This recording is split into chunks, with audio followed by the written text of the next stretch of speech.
মূল্যস্ফীতি কমাতে আবারও সংকোচনমূলক মুদ্রানীতির পথে হাঁটছে বাংলাদেশ ব্যাংক। পরিবর্তন আসছে নীতি সুধার, রেপোর মতো মৌলিক সুদ কাঠামোয়। যদিও বিদায়ী অর্থবছরে গড় মূল্যস্ফীতি ছিল ৯.৭৩%, মুদ্রানীতির সুফল পেতে আর্থিক খাত সংস্কারের পরামর্শ অর্থনীতিবিদদের। এখন জন্ম সনদ দিয়ে খোলো বিকাশ স্টুডেন্ট অ্যাকাউন্ট। নিজের বিকাশ নিজে কর। উচ্চ মূল্যস্ফীতি, ডলার সংকট ও নিয়ন্ত্রণহীন ব্যাংক খাত, এমন পরিস্থিতিতে জুলাই-ডিসেম্বরের মুদ্রানীতি ঘোষণা করতে যাচ্ছে কেন্দ্রীয় ব্যাংক। বাংলাদেশ পরিসংখ্যান ব্যুরোর তথ্য বলছে, জুনে সার্বিক মূল্যস্ফীতি ছিল ৯.৭২%, আর খাদ্যে 10.42%। গত জানুয়ারি থেকে জুন পর্যন্ত প্রতি মাসেই মূল্যস্ফীতি ছিল ৯%-এর উপরে।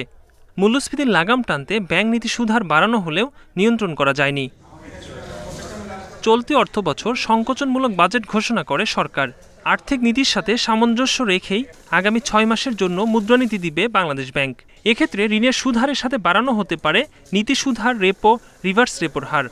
যে সমস্ত ব্যাংকে সমস্যা আছে, লিকুইডিটির সমস্যা আছে, ডিপোজিট কমে গেছে, তাদেরকে বলা উচিত যে আপনার ডিপোজিট বাড়ছেন, আপনার লোন বাড়াচ্ছেন কেন।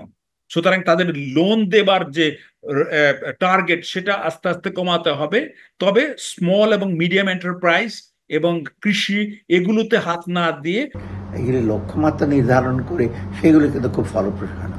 মুদ্রানীতিতে যেটা করবেন, ব্যাংকিং সেক্টরে যে দুরবস্থা, দুর্নীতি, খেলাপি ঋণ, এইগুলির সম্বন্ধে ব্যবস্থা নিতে হবে। বাজেটে কিছুই নেই সম্পর্কে। বেসরকারি খাতে ঋণ প্রবাহের প্রবৃদ্ধি মে পর্যন্ত হয়েছে 10.35%। চলতি বাজেটে বিনিয়োগ জিডিপির অনুপাত 27.34%-এ উন্নীত করতে চায় সরকার। এই অবস্থায় দেশে কর্মসংস্থান বাড়াতে মুদ্রানীতিতে ঋণের সুদহার কমানো সহ কার্যকর উদ্যোগ নেয়ার দাবি ব্যবসায়ীদের। ইনভেস্টমেন্ট বাড়াতে হয়, তাহলে খানিকটা মূল্যস্ফীতি ক্রিয়েটেড হয়, সেটা পাবলিক ইনভেস্টমেন্ট বলেন অথবা প্রাইভেট ইনভেস্টমেন্ট বলেন। ওভারঅল ইনভেস্টমেন্টের জন্য একটা চাপ সৃষ্টি হয়েছে। এসিজেড এর বাইরে অন্য কোথাও আসলে প্রজেক্ট লোন দেওয়াটা থেকে ব্যাংকগুলোকে ডিসকারেজ করা হচ্ছে। মূল্যস্ফীতির হার 6%-এ নামিয়ে আনতে জানুয়ারিতে সতর্ক সংকুলানমুখী মুদ্রানীতি ঘোষণা করে বাংলাদেশ ব্যাংক। একরামুল ইসলাম, ইন্ডিপেন্ডেন্ট নিউজ, ঢাকা।